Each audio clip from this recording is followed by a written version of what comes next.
Hey guys, welcome back to our channel. In this tech tutorial video, we're going to show you how you can quote someone like your workspace members in the Plane Project Management app. So let us dive into this. All right guys, so navigate to your work item, for example, here in your workspace. Let me go with this work item here. And let's say you would like to quote one of your coworkers in your work items comments. You can do that here, or alternatively, you may comment or quote someone also in your page. Let me show you both options. So here inside your work item, guys, what you want to do is simply either click into this description here, or alternatively scroll down and add a comment here. So what you want to do is click into add a comment, and after that you will see these text customizations options, and one of these is this one here, quote. So click into it, and after that simply paste the quoted text of the given user here.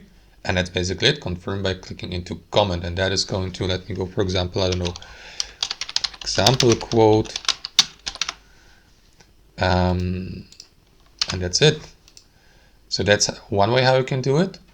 If you'd like to do it in a page, guys, you may do that as well by navigating to your page, click into a new line here on your page, and press or enter the command / and then quote or Q, for instance, and enter the quote, for instance, the text, and that's it. Press enter, and that's how you quote someone in your workspace on in the Plane Project Management app. Thanks for watching. Hope you enjoyed it, got some value from it, and we'll catch you later.